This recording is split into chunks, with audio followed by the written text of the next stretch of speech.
Keď koncom 90. rokov niekto vyslovil slovo Mitsubishi, zvyčajne ste si predstavili toto. A príbeh pokračoval ďalej. Dokopy mal až 10 pokračovaní.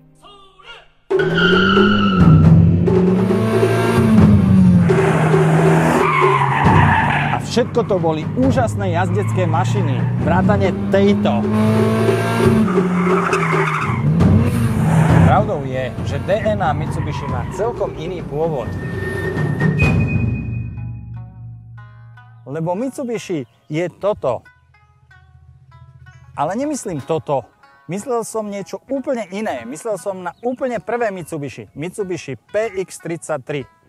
Tento automobil bol natoľko pokrokový, že už v roku 1934 ponúkol pohon všetkých 4 kolies a dokonca existoval prototyp s naftovým motorom, ktorý mal priame vstrekovanie paliva. Japonci boli natoľko pokrokoví, že ich vláda sa rozhodla nepokračovať v tomto projekte. A to znamenalo, že sa vyrobili iba 4 kusy. A to bolo nadlho všetko. Mitsubishi sa rozhodlo vyrábať autobusy a nákladiaky. Lebo bolo po druhej svetovej vojne a Američania nechceli, aby Mitsubishi vyrábalo to, čo vie najlepšie. Lietadlá. A k výrobe osobných aut sa Mitsubishi vrátilo až začiatkom 60. rokov a medzi najobľúbenejšie modely patril Colt. Potom prišla konjunktúra a Japonci dostali chuť na dobrodružstvo. A toto dobrodružstvo dostalo projektový názov Pajero.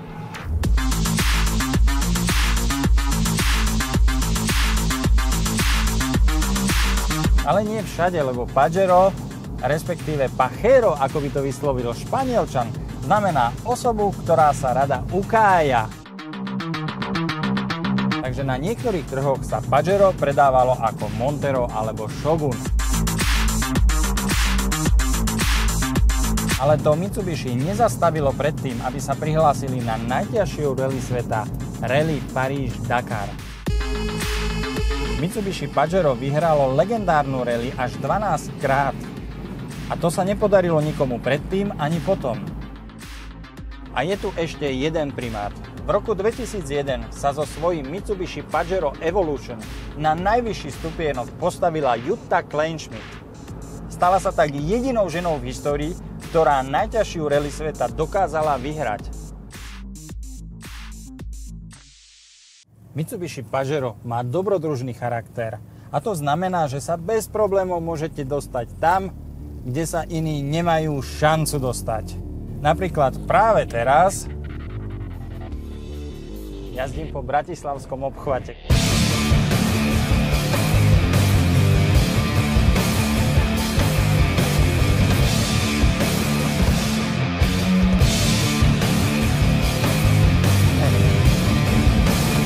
Čo vám poviem, je to dosť hrbolaté.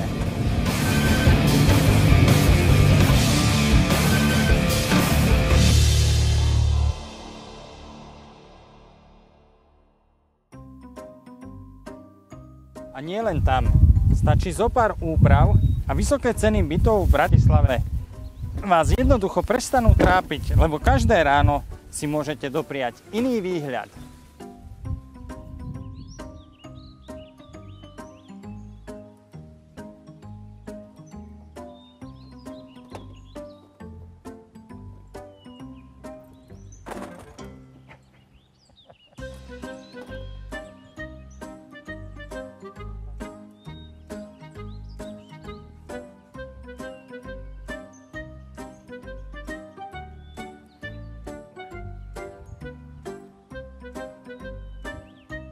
Jak sa toto skladá?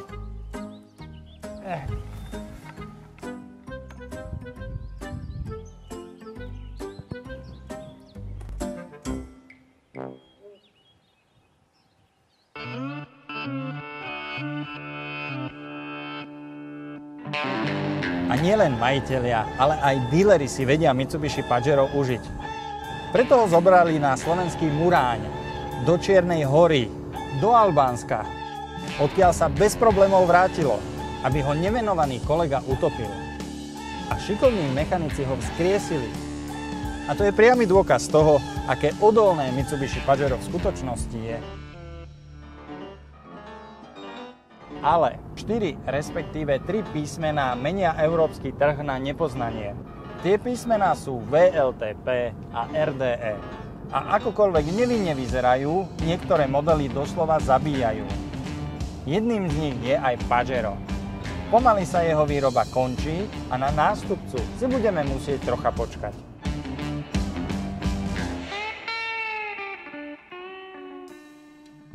To však neznamená, že dobrodružstvo nepokračuje ďalej.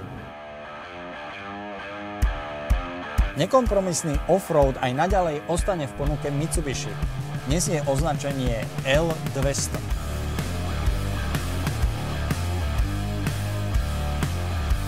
Aktuálna generácia je mimoriadne vydarená a dokáže aj lietať.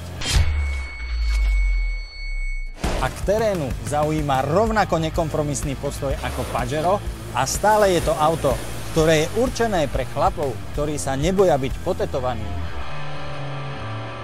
Stále má k dispozícii voliteľný pohon všetkých 4 kolies, redukciu a uzávierky diferenciálov. A to je armáda chlapských pomôcok. Okrem toho má Mitsubishi L200 aj korbu, na ktorú naložíte absolútne čokoľvek.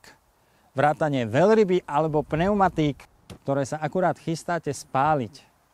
Takže je to ideálne náčinie aj pre driftérov. A nemusíte sa báť. Mitsubishi sa jazdy v teréne nikdy nevzdá. A príbeh L200 bude pokračovať aj ďalej.